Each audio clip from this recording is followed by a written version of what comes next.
Assalamualaikum warahmatullahi wabarakatuh.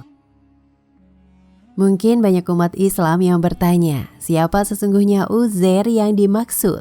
Seorang nabikah ia? Apa keistimewaannya dan bagaimana kisahnya di dalam Al-Quran? Pertanyaan di atas sangat lumrah karena memang tak banyak penulis sejarah Islam yang menuliskan kisahnya.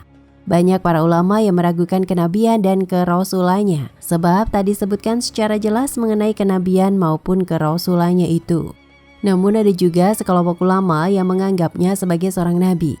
Sebagaimana dalam hadis Rasulullah SAW disebutkan, jumlah nabi itu sebanyak 124.000 orang dan jumlah rasul sebanyak 313 orang. Lihat penjelasan Nabi dan Rasul ini dalam Aqidah Al-Awam karya Syekh Ahmad Marzuki dan Nur Az-Zalam Syarh Aqidah Al-Awam karya Syekh Muhammad Nawawi bin Umar Al-Jawi Al-Bantani.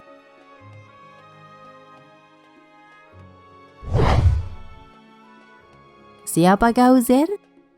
Orang Yahudi menganggap Uzair adalah anak Tuhan sebagaimana orang Nasrani menganggap Isa. Orang-orang Yahudi berkata, Uzair itu putra Allah, dan orang-orang Nasrani berkata, Al-Masih itu putra Allah. Demikianlah itu ucapan mereka dengan mulut mereka. Mereka meniru perkataan orang-orang kafir yang terdahulu. Dilaknati Allah mereka. Bagaimana mereka sampai berpaling? Quran Surat At-Taubah ayat 30.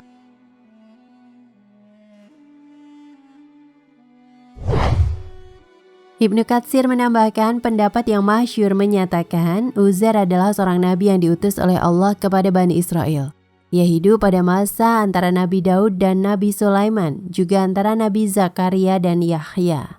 Ketika itu di tengah-tengah Bani Israel tidak ada seorang pun yang hafal Taurat.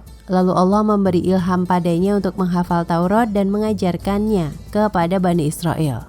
Mengenai nama lengkapnya, para ulama berselisih pendapat. Abu Al-Qasim bin Asyakir menyatakan ia adalah Uzair bin Jarwah. Ada pula yang mengatakan ia adalah putranya Suraik bin Idi bin Ayyub bin Darzana bin Uri bin Taki bin Usbu bin Fanhas bin Al-Azir bin Harun bin Imran.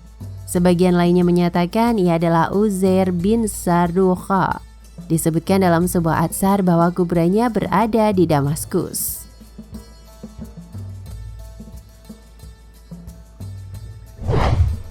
Baitul Muqaddas.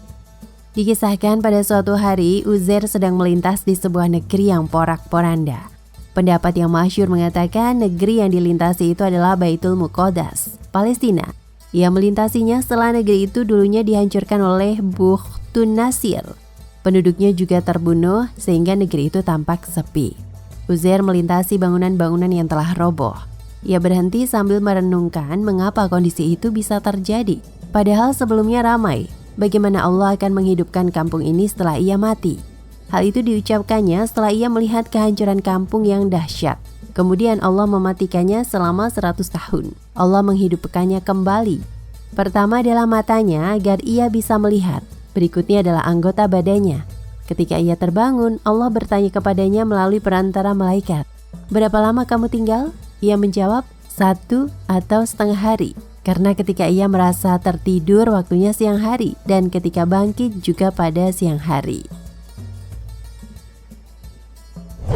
Lalu Allah berfirman, sesungguhnya kamu telah tinggal di sini selama 100 tahun. Lihatlah kepada makanan dan minumanmu yang belum berubah dan lihatlah kepada keledai kamu yang telah menjadi tulang belulang. Kami akan menjadikanmu tanda kekuasaan kami bagi manusia dan lihatlah kepada tulang belulang keledai itu. Kemudian kami menyusunya kembali, kemudian kami membalutnya dengan daging. Maka tatkala telah nyata kepadanya bagaimana Allah menghidupkan yang telah mati, ia pun berkata, saya yakin bahwa Allah Maha Kuasa atas segala sesuatu. Quran Surat Al-Baqarah ayat 259.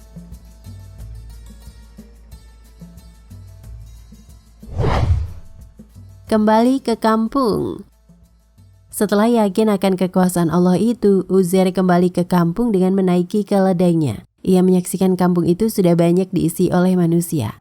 Ketika melewati orang-orang, ternyata mereka tidak mengenalinya lagi. Ia pun mendatangi rumahnya dan di sana ada seorang wanita buta yang berusia sekitar 120 tahun. Sebagaimana dikisahkan Ibnu Katsir, saat Uzair meninggalkan kaumnya, wanita itu berusia 20 tahun dan sebelumnya mengenal Uzair dengan baik. "Wahai ibu, apakah ini rumah Uzair?" tanyanya. Wanita itu membenarkannya dan menangis, sebab selama 100 tahun tak ada orang yang menyebut nama tersebut. Uzair pun memperkenalkan dirinya dan menceritakan tentang kematiannya selama 100 tahun. Wanita itu tak mempercayainya begitu saja. Uzair adalah seseorang yang mustajab doanya, dan ia senantiasa mendoakan orang yang sakit dan tertimpa musibah untuk diberikan kesehatan dan kesembuhan. "Berdoalah kepada Allah agar mengembalikan penglihatanku sehingga aku bisa mengenalimu." Uzair berdoa untuk kesembuhan wanita itu. Ia kemudian mengusapkan kedua tangannya ke mata perempuan tua itu. Atas izin Allah, wanita itu pun sembuh dan bisa mengenali Uzair.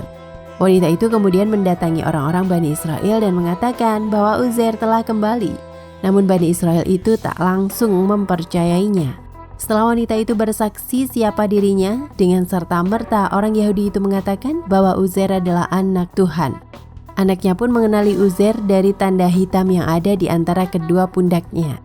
Mereka pun akhirnya meminta Uzair untuk membacakan kitab Taurat, sebab di antara mereka sudah tidak ada lagi yang paham tentang kitab Taurat, karena telah dibakar oleh Bukhtunasir. Ayahnya Uzair, Saruha, telah menyembunyikan sebuah kitab Taurat di salah satu tempat, dan hanya Uzair yang tahu tempat itu. Maka ia pun menggalinya dan mengeluarkan Taurat dari dalam tanah.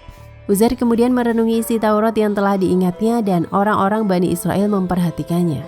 Allah kemudian mengilhamkan padanya isi Taurat dan ia menyampaikan isinya kepada Bani Israel. Sejak saat itulah oleh Bani Israel atau Yahudi, Uzair dipanggil dengan putra Tuhan.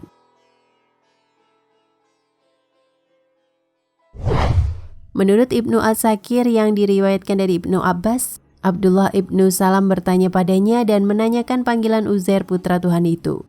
Ibnu Salam menjelaskan, ketika Uzair menulis Taurat dari hafalannya, Bani Israel berkata, "Dulu Musa hanya bisa memberikan Taurat kepada kita dengan tulisannya, tetapi Uzair memberikan Taurat kepada kita tanpa tulisan atau kitab." Maka sekelompok orang mengatakan Uzair putra Tuhan sebagaimana dijelaskan dalam surat At-Taubah ayat 30. Para ulama mengatakan turun-temurunnya kitab Taurat terputus hingga masa Uzair. Menurut Ishaq bin Bishr, pada masanya terdapat 9 kejadian besar, yakni Bukhtunasir, kebun San'a, kebun Saba, Ashab al-Ukhdud, Hasyur, Ashab al-Kahfi, Ashab al-Fil, kota Antakya, dan kejadian kaum Tubba, penyembah berhala. Menurut situs Wikipedia, makamnya terletak di Busra, Syam, Suriah sekarang. Sementara itu menurut situs javarianews.com, makamnya terletak di Irak. Di daratan Sungai Tigris terdapat makamnya. Sedangkan situs quotequestion.org melaporkan Uzair oleh dunia barat dipanggil dengan nama Prophet Ezra.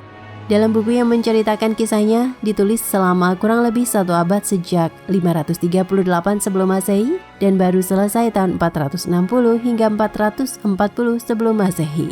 Wallahu a'lam bishawab.